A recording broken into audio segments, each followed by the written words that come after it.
Hello बच्चों, let's read the question. The question says a thin uniform rod of mass m is swinging freely about a horizontal axis passing through its end. Its maximum angular speed is omega. Its center of mass rises to a maximum height of.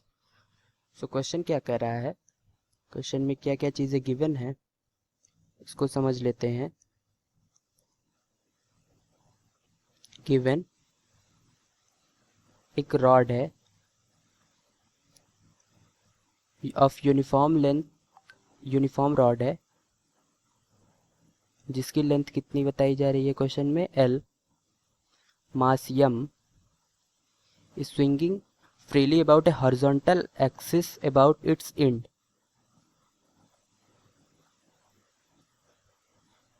ये एक horizontal axis है, इसके एक and से ये freely है.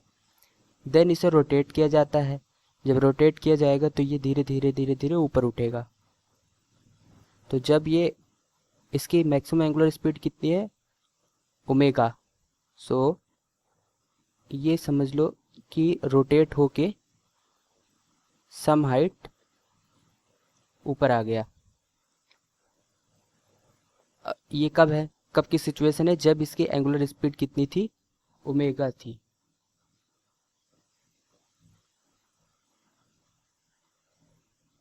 इसको यहाँ से लेट सपोज कि इसका सेंटर ऑफ मास इधर है, इसको मैक्सिमम एंगुलर स्पीड ओमेगा से, यहाँ से इसे मैक्सिमम एंगुलर स्पीड ओमेगा से रोटेट किया जाता है.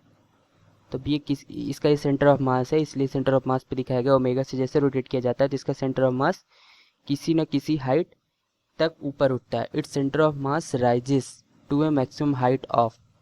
अगर इसका सेंटर ऑफ मास पहले इधर था, अभी इधर आ गया, तो इसका सेंटर ऑफ मास फाइनली कितनी हाइट पे गया है, लेट सपोज h हाइट तक गया है. तो अब हमें यही h की वैल्यू बतानी है. तो हम क्वेश्चन का की कॉन्सेप्ट समझ लेते हैं कि क्वेश्चन सॉल्व कैसे करेंगे. की कॉन्सेप्ट यहाँ पे दिख रहा है. जब इसको यहाँ से मैक्सिमम एंगुलर स्पीड ओमेगा दिया गया तो इसके पास इधर क्या थी, काइनेटिक एनर्जी थी. फाइनली जब यहाँ पे आके मैक्सिमम हाइट पे रुका है, दैट मीन्स इसके पास कौन सी एनर्जी है, पोटेंशियल एनर्जी. तो यहाँ पे हम सिंपली क्या यूज़ करेंगे, कंजर्वेशन ऑफ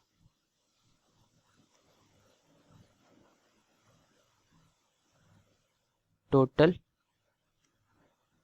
एनर्जी. सो अब क्वेश्चन को सॉल्व करते हैं. क्वेश्चन के सॉल्यूशन पर आते हैं. सो इस पॉइंट को हम लोग बोल देते हैं पॉइंट ए, इस पॉइंट को बोल देते हैं पॉइंट बी, और हम इसी को रेफरेंस ले लेते हैं पोटेंशियल एनर्जी का. इधर हम मान लेते हैं पोटेंशियल एनर्जी क्या है, ज़ीरो है. रेफरेंस लेना होता है, हम इसे भी ले सकते हैं. तब हमें नीचे वाली हाइट h1 मानना पड़ेगा, ऊपर वाली हाइट h2 मानना पड़ेगा, और हमें final answer h1 plus h2 देना पड़ेगा. हम यहाँ पे पोटेंशियल एनर्जी इसको ही रेफरेंस मान लेते हैं पोटेंशियल एनर्जी जीरो के लिए. तब हम यहाँ पे डायरेक्ट h ही आंसर बता सकते हैं. तो यहाँ पे potential energy at A plus kinetic energy at A is equal to potential energy at B plus kinetic energy at B. Then क्या होगा, पोटेंशियल एनर्जी एट ए हमने उसको रेफरेंस माना, that means zero. Kinetic energy half I omega square. Final B पे potential energy M G H plus kinetic energy क्या हो गया, zero हो गया, हाफ आई. यहाँ पे क्या है, एक रॉड है,